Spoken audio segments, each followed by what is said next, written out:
everyone. Today we are excited to be part of the Plymouth Canton Community Schools Board meeting on mental health and present our long thought out solution. Hi, my name is Sadhana Kilangodi.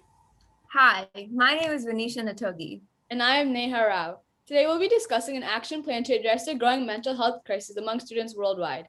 During times of stress, anxiety, and much more, we need to provide a system for growth for the new generation of youth. First, we have to establish a solid consensus on what a real problem is compared to the perceived problem. Teenage years are a very complicated and stressful time that comes with many ups and downs. Many people tend to think that students burn out throughout the school year, and there should be solutions for current problems at hand.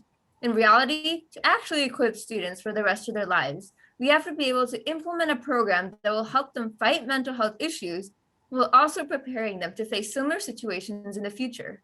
In fact, 1 in 5 students have a serious mental health disorder at some point in their life, and suicide is the third leading cause of death for 15 to 19-year-olds. These facts just go to show how dire the situation is. Here is how we can make a difference. Teen Mental Health First Aid is a world-renowned organization that was brought to the United States by the Lady Gaga Born This Way Foundation. The overall aim is to teach students about the effect mental health has on their lives, how to reach out to adults, and how to help their friends with their issues. 50% of mental health issues start at age 14, and that means we need to make an impact now. In fact, 20 states have already utilized this training to create programs.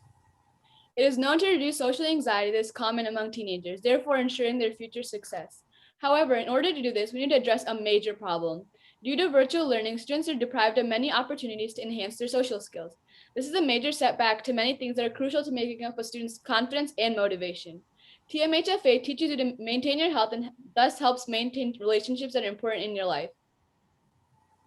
To help us understand how students think about our school board success, we took it upon ourselves to interview some students.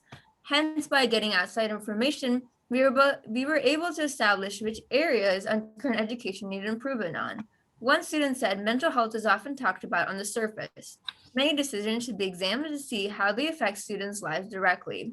It is clearly shown that this student really might benefit from outside programs dealing with mental health awareness. One student said, "The stress of assignments and the pursuit of academic success in the midst of these unpredictable, extenuating circumstances was excruciating. Based on the correlation between the students' opinions on our current mental health status, it is safe to say that it could use a little more attention." We want to explain how we decided on a solution to make the TMHFA program worthwhile for the school to spend money and resources to implement. When we looked further into the logistics, we knew we had to come up with activities or programs based on the lessons learned from in the first aid program. We learned from our previous problem-solving endeavors that we benefited from creating a shared document to put down our ideas whenever they came up.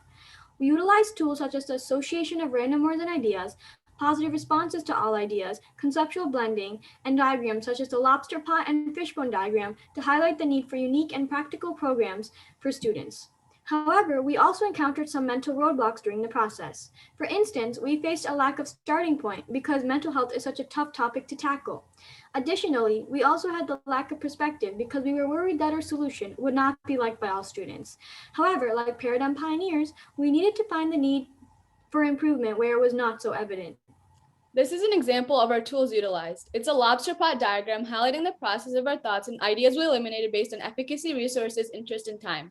Therefore, to introduce ideas for additional events and implement the TMHFA program, we introduced the SSS, or Student Support Students campaign. In order to properly implement this program, we have to show how the tools learned in the training can be used in all aspects of life. Therefore, we want to start this supplementary campaign to use the lessons gained through TMHFA to benefit the students after its completion. Student participation will improve mental health awareness, and in the end, utilizing these different programs within the campaign based on the TMHFA lessons will create an effective movement to help many students. We have been talking about these programs for so long, so let's explain more about them. Our biggest initiative is the Anonymous Pen Pals program. Participants will be assigned to a pen pal to talk about their mental health without judgment and gain a new friend by making connections. We often have so many thoughts and emotions built inside of us that having someone to speak to about this releases a lot of tension. After coming up with a solution, we used lateral thinking to come up with indirect and creative solutions to complement the Pen Pal initiative. Another program that we can offer is the opportunity to work with a partner to film videos before the TMHFA program and after. This will allow them to track their growth and reflect on their thoughts, emotions during the school year, which can be a very effective tool in the long run. Another program is a bathroom beautification activity. Typically, bathrooms are an attraction for vandalism/hate speech. In order to be surrounded by a positive environment, participants will work in groups to write/paint inspirational messages in the bathrooms to promote positivity. Lastly, another idea is a nature nurturer, in which students can choose between 3 activities that include going outside. Nature is known to have a positive correlation with mental health issues. The 3 activities include letters to the universe, writing music based on nature, and drawing pictures inspired by nature sightings. It is proven that spending time in nature and acts as simple as taking walks have an immense effect on mood, stress, and mental health. So importantly, why would we want the TMHFA, you might ask? Of course, we can bring up stats like suicide is the 10th leading cause of death in the US, or 1 in 4 Americans experience a mental health illness, but in reality, we are in dire need of a program that genuinely cares about the students' needs. The Triple S program will use skills learned from the TMHFA program to enhance students' friendships and relationships. Adding both of these programs will help to break stigma around mental health. Many people don't talk about the negatives, and we want to change that. We also want to include students who are drastically impacted by mental health, such as the LGBTQ community, people of color, and others. Students participating in the TMHFA program would have to most likely be required to choose one option of Triple S to demonstrate their knowledge and therefore prove the value of implementing mental health first aid. If Triple S is successful, it brings more of a reason to want the TMHFA program in our school. Both of these initiatives will help to ease mental health damage caused by the last year of uncertainty. This is why we believe TMHFA should be added into our schooling.